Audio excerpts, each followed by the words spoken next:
So I'm just about done doing the Oldsmobile transmission upgrade. That video has so much footage that there is no possible way that I can edit it and have a video out today. So instead, we're going to do a Swapmeet bounty video. And we can also see pre-Swapmeet, we have a new resurrection also being filmed, but delayed due to work on the car. I think the crown jewel of the Swapmeet is this majestic Model 461 Tombstone radio. I think this is the only chrome trim Art Deco radio I've got in my entire collection. I briefly had, I believe it was Grunau or maybe also Majestic, a smaller AA5 style table radio.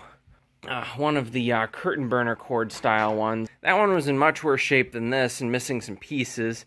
I was thinking about doing a resto on it, but someone ended up buying it off of me, so I got this as a replacement for that. Let's see here. I got a another Sony Watchman. I think I've got 3 or 4 of these now. I forget how many. This thing supposedly produces raster and works on batteries, so I'm gonna try to pop some batteries in it soon and get it operating. Let's extend the antenna on the Watchman. Ooh. This is a really good antenna. Hopefully we didn't break anything. Should have looked at that antenna more carefully. Well, hopefully we didn't break it. Here we have raster. That's pretty good. Now, where's my tuning? This guy here.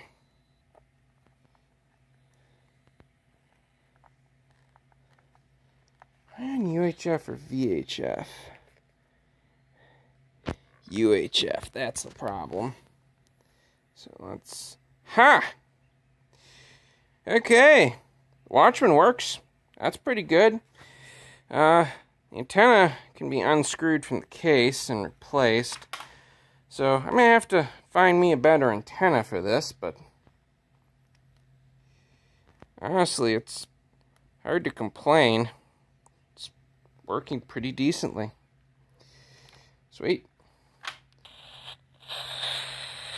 Good, the soundstage does work.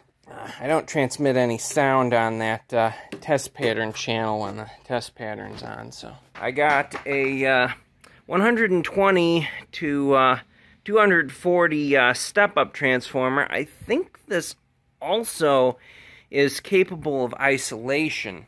I bought it because I need a 220-volt power transformer to drive my Italian market 1960s Philips black and white television set, and this could be the new dedicated power transformer to that.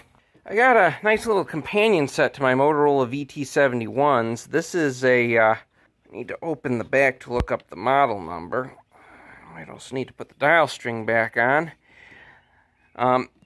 These Motorola's were a peculiar cabinet design. This is either clear plastic over tweed, or it's clear fiberglass. It's some type of clear material over a tweed fabric, so it has a very interesting look to it. Let's see here.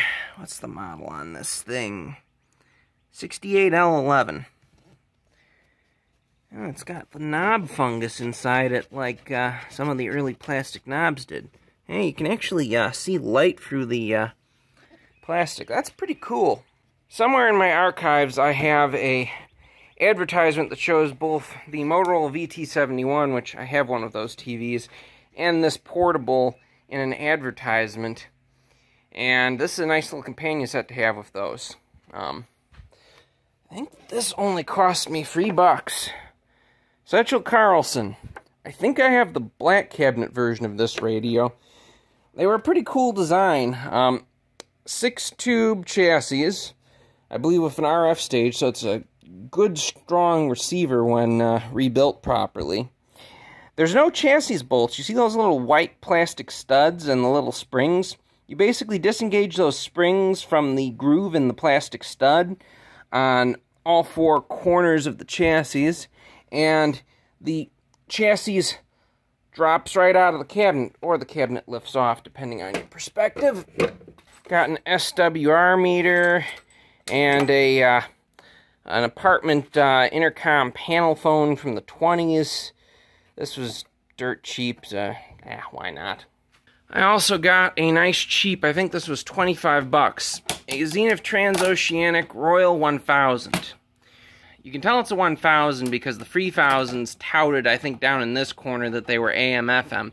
The 1000 was AM shortwave only. The 7000 had FM stereo capability through headphones. I actually already own a 1000, but my 1000 is missing one of the ears of the crown on the Zenith crest. So my plan is to try to transplant this crest from this radio to my 1000. The working 1000 I have in my collection is actually a 1000D. The difference between the 1000D and the standard 1000, which this is that the D radio has a long wave band and the regular 1000 doesn't. I'm going to check to make sure there aren't any bands or coverage range differences on the standard shortwave on this versus my other one before I sell this, but I bought this radio with the owner going, I don't think it works. At the very least, I haven't tested it, so what I'm going to do with this radio is I'm going to transplant that piece I need, and then I'm going to see if I can make it work. And probably what I'm going to do is make it work and sell it. So I happen to be a collector of quadraphonic audio equipment, and it was kind of hard to pass up this nice TEAC A2340 tape recorder with a MB20 quadraphonic VU meter unit. It just is too cool to pass up. Both of the units are supposedly in good working condition, although the audio output is uniformly, supposedly slightly low on the tape recorder. It's not a big deal. I can compensate for it by increasing volume, or if I really want to. The service manual is here, so I could just go into the service manual and do some calibrations on it. And the last cool thing we got here is this Sony model MTL10 10 cassette changer. I did not know this was a thing until I happened upon it. In fact, this ended up in the donation auction because I wasn't paying close attention. I looked at it and went, is this some kind of a radio with presets? Didn't even occur to me that this thing would be a cassette changer. Let's see if it works. I got a pair of headphones right here and a couple of cassettes. Let me get a extension cord out to this thing and see what it does. Well, I just plugged it in and it made I'm doing stuff noises. Let's see if it ejects.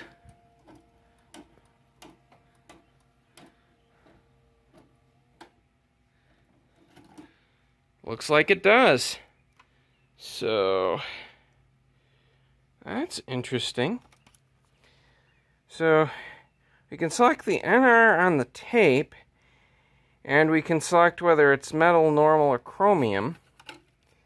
And that's where they slot into. Oh, and there's like a little side cover for I guess transport of this piece. That's neat. Let's throw in some jams and see what it does. There's Dolby on this Eurythmics tape. There's Disappearance into Abyss on the Chicago tape. Well, the whole town's disappearing into an abyss gradually, so what difference does it make?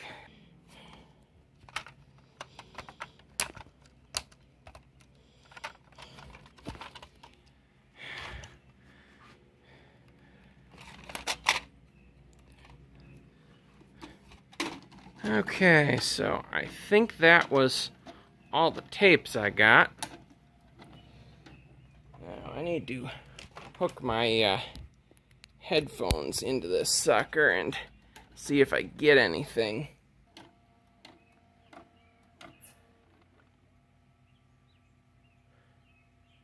It's trying. Just made a bunch of noises.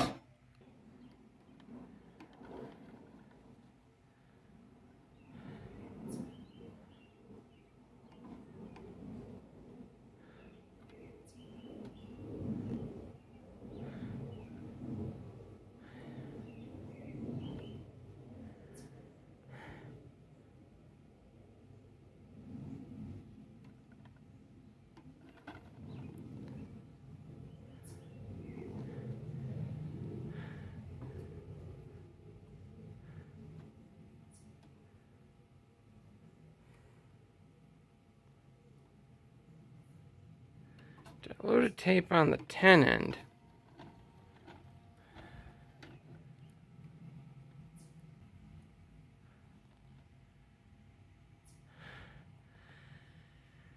Okay, she seems to be not working, but not completely dead, so there is a chance I can get this thing going. I'll have to open it up later on and hope that the interior of this thing doesn't look like parts of the exterior. Goodness gracious, how does someone even do this? And why? So, that concludes this week's video.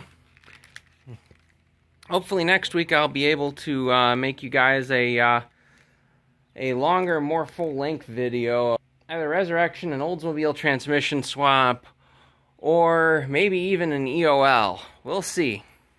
Thanks for watching.